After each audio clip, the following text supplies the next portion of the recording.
If we have a big made hand, like a set or better, we want to build the pot because it's our goal to get all in. Unless something super sick happens, like the board runner's a four flush where you flopped a set, like that sucks. Or like, you flopped a flush draw and you turn a flush, but then a fourth card of that suit comes in and you have like the five high flush because you have like 4 5 suited. Sometimes building the pot doesn't work out, but generally it's our goal to get it big so we can get all in if we have a good hand. If our opponent is in a calling mood, we only have 4 chances to build the pot: preflop, flop, turn, and river. If our opponent is willing to raise us, yeah, we can get all in on any street, since our bets followed by the raise allows us to put in a third bet, which, looking at the earlier matrix, is huge relative to the pot size. I think it'd be like 45 times bigger or something. Now, that being said, most of the time both players won't have a huge hand, so it won't go bet, raise, re-raise. So we must build the pot when we get the chance and not miss any opportunities. The worst thing in poker is missing the chance to put out a bet and get called when we would have had the best hand. So if you've got the goods, get that money in there. If the opponent folds to our flop bet when we have a set, oh well, if he wasn't going to call a bet on the flop, he probably wouldn't have called a bet if we'd waited till the turn to do it. Just if you got a big hand, assume your opponent has at least a decent hand and play accordingly. Try to get paid because you don't get big hands very often, so you don't want to miss out on value when you do get them. With marginal hands, on the other hand, we aren't really trying to get all in. We're often trying to just get 1 or 2 bets in, because betting, firing all 3 streets, narrows our opponent's range so that they would only have a few strong hands left.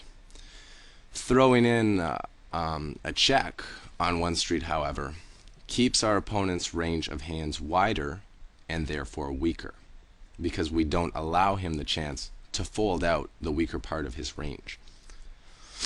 If we have, say, king queen and raise preflop in position, we got called by like the blind, and we hit a queen on a queen 7-2 board with no draws, so our opponent cannot have a draw. We bet the flop and we get called. Well, our opponent probably has, either a 7, a queen, or a pocket pair in between there.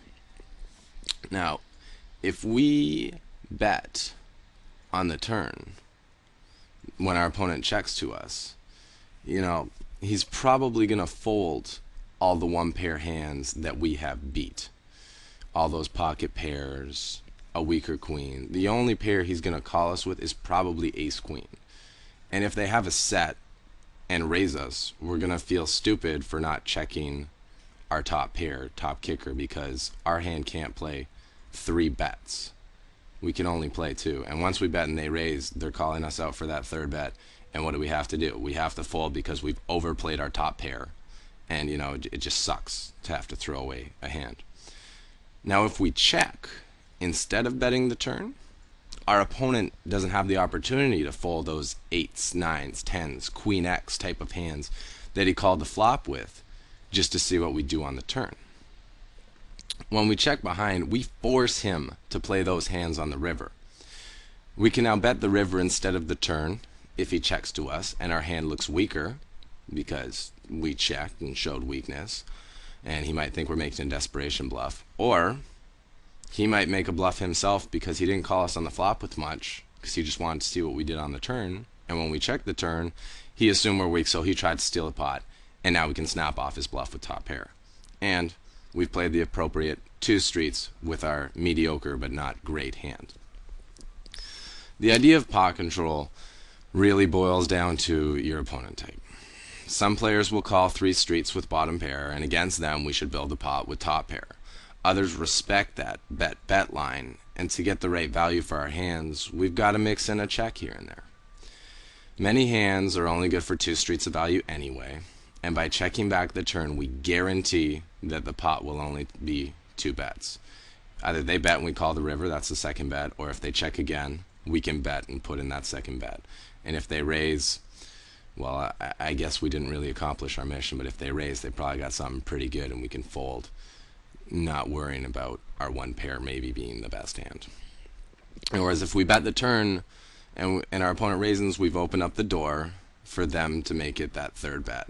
And if we do call, we're potentially facing a fourth bet if they decide to bet the river again. And that's just not what we want when we just have like a mediocre hand. As the Matrix showed earlier before, pot control can be exercised on any street.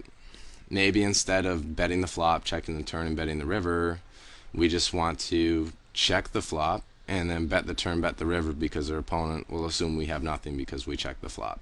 You know, there are just so many ways to get the pot size where we want it to be.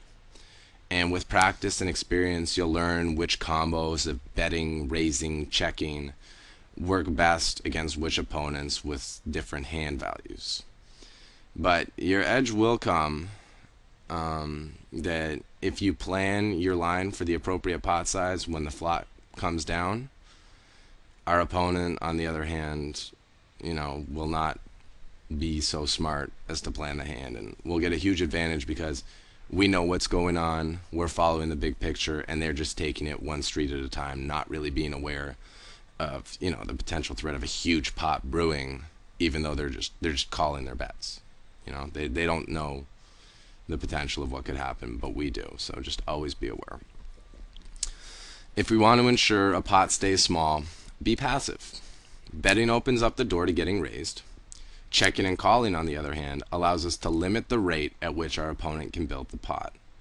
If you're out of position and you have like a good but not great hand, like one that could handle 3 streets but no more, just check and call down your opponent's bets.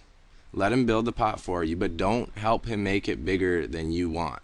Because when you bet, you open the door to being raised, and you basically add another street to the matrix for them to build a pot. And you just don't add the extra streets if you don't want a big pot. If you want a big pot, sure, bet and get it raised so you can build a huge pot. But